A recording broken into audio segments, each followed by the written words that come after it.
Friends வணக்கம் and welcome to amazing thoughts of me. இந்த வீடியோவில் நம்ம என்ன பார்க்க போகிறோம் அப்படின்னா, இன்றைக்கி பிக் பாஸ் தமிழ் சீசன் 9ஓட ப்ரோமோ ரிலீஸ் பண்ணியிருக்காங்க. ஆக்சுவலாக 3 ப்ரோமோ ரிலீஸ் ஆகிருக்கு.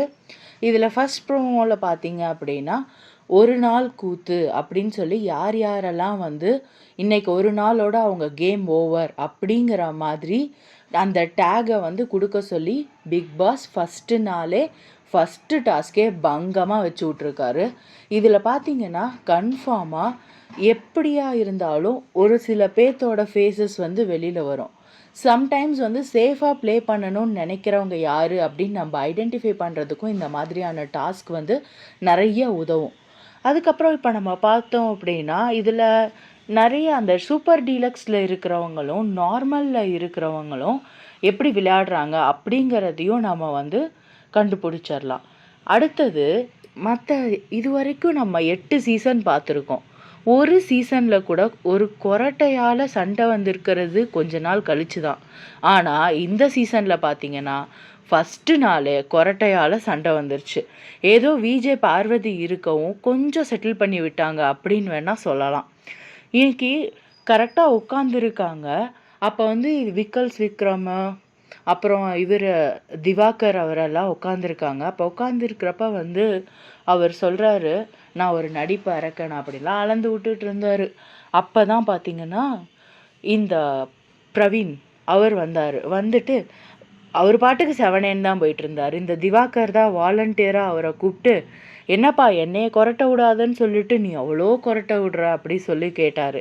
அதுக்கு உடனே நான் கொரட்டை விடுவேன், இது ஏன் இஷ்டம் அப்படிங்கிற மாதிரி பேசி ஒரு சின்ன கொரட்டை பிரச்சனை பெரிய பிரச்சனை ஆயிடுச்சு. இதுக்கு நடுவில் கெமி வேறு. அவங்க பேரை வெறும் கெமின்னு வைக்காமல் கண்டென்ட் கெமின்னு வச்சுருக்கலாம். சும்மா சண்டை போட்டால் தான் நம்ம வெளியில் தெரியும் அப்படின்னு யாரோ ஸ்க்ரூ பண்ணியிருப்பாங்க போல் அவங்களோட மைண்டில். அடுத்து பார்த்திங்கன்னா ரம்யா வந்து ஒரு காமன் கம்போஸ்டாக விளையாடுறாங்க.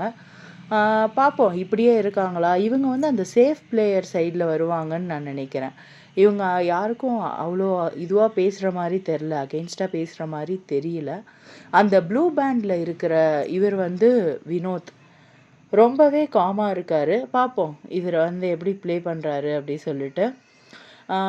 அடுத்தது வந்து இவங்களுக்கு தான் பாவம், இந்த வினயாவுக்கு தான் நிறைய பேர் வியானாவுக்கு தான் நிறையா பேர் ஒரு நாள் கூத்து அப்படின்னு சொல்லி டேக் கொடுத்துட்டாங்க. பார்ப்போம் இவங்க வந்து காமன் கம்போஸ்டாக விளையாடுறாங்களா இல்லை அவங்களுக்கு அகெயின்ஸ்டாக ப்ளே பண்ணுறாங்களா அப்படிங்கிறத வெயிட் பண்ணி பார்ப்போம். பிரவீன்ராஜ் வந்து தன்னைத்தானே ஒரு பெரிய லெவலில் நினச்சிக்கிட்டு விளையாடுறாரோ, ஓவர் ஆட்டிடியூடு காட்டுறாரோ அப்படிங்கிற மாதிரி இருக்குது. பட் ஆனால் அவர் இன்னும் கொஞ்சம் ஆட்டிடியூடை குறைச்சாருன்னா நல்லாயிருக்கும். அடுத்து இந்த சுபி, இந்த பொண்ணு வந்துட்டு ரொம்பவே நல்லா விளையாடுறது. ரொம்ப அது பேச வேண்டிய இடத்துல பேசுவாங்க அப்படின்னு தான் நினைக்கிறேன். பார்ப்போம், பொறுத்திருந்து தான் இவங்களோட ப்ளே எப்படி போகுது, எப்படி ஸ்பைக் ஆகுறாங்க அப்படிங்கிறத பார்க்கலாம். ஃபஸ்ட்டு நாளே தண்ணியில் கண்டம் அப்படிங்கிற மாதிரி தண்ணியை வச்சு டாஸ்க் வச்சுருக்காரு பிக் பாஸ். அது இல்லாமல் காலையில் பார்த்தீங்கன்னா இந்த டேகு இதெல்லாம் வச்சு இன்றைக்கி காலையிலே ஒரு மாதிரி கலவரமாக ஆரம்பிச்சுது வீடு. போக போக தான் தெரியும் இந்த வீட்டில் கலவரம் எந்த நிலவரத்தில் வரப்போகுது அப்படின்ட்டு. பட் ஆனால் ஒரு சூப்பர் டீலக்ஸ் அப்படிங்கிறது வெறும் பேண்டை வச்சு கிடைக்கிது அப்படிங்கிறப்ப கொஞ்சம் ஒரு மாதிரியாக இருக்குது. லைக் ப்ளே பண்ணி அதுக்கு ஒரு டாஸ்க் வச்சு அவங்க கொடுத்துருக்கலாம். ஓகே, இதுவும் ஒரு நல்லது தான். உங்களுக்கு வந்து ப்ளூ பேண்ட் வச்சுருக்க கண்டஸ்டன்ஸ் பிடிச்சிருக்கா இல்லை ரெட் பேண்ட் வச்சுருக்க கண்டஸ்டன்ஸ் பிடிச்சிருக்கா? உங்களை பொறுத்த வரைக்கும் சென்சேஷ்னலான கான்ட்ரவர்சியலான கண்டஸ்டன்ஸ் எப்படி விளையாடுவாங்க அப்படின்னு நீங்கள் நினைக்கிறீங்க? யார் வந்து அதிகமாக கண்டென்ட் கொடுப்பா? உங்களுக்கு இதிலலாம் ஐடியா இருக்கா? எனக்கு தெரிஞ்ச வரைக்கும் கண்டென்ட் அதிகமாக கொடுப்பாங்க அப்படிங்கிற மாதிரி நம்ம பார்க்குறது விஜே பார்வதி பார்க்கலாம், அதுக்கப்புறமா பிரவீன்ராஜ் பார்க்கலாம், அப்புறம் இந்த டாக்டர் திவாகர் கூட நேத்திக்கு அந்த டாக்டருங்கிறத வச்சு நைட் ஒரு இஷ்யூ வந்துச்சு. அதை பற்றி கூட நான் உங்களுக்கு வீடியோ போட்டிருப்பேன். என்னோடய சேனலில் வந்து நீங்கள் செக் அவுட் பண்ணி பாருங்கள். அவரை பற்றி நான் வீடியோ போட்டிருக்கேன். அவர்கிட்டையும் போய் கெமி வந்து சண்டை போட்டாங்க. அதுக்கப்புறமா பார்த்தா கம்ருதீன் கிட்டேயும் சரியான சண்டை, கெமிக்கும் கம்ருதீனுக்கும். கம்ருதீன் பார்க்க கம்போஸ்டாக இருக்கார், பட் ஆனால் வாய்ஸு அப்புறம் வைப் நிறையா பண்ணுறாரு. சபரியை மேட்ச் பண்ண முடியுமான்னு தெரியல, பட் ஆனால் இவர் ஒரு வைப்பில் பண்ணிகிட்ருக்காரு.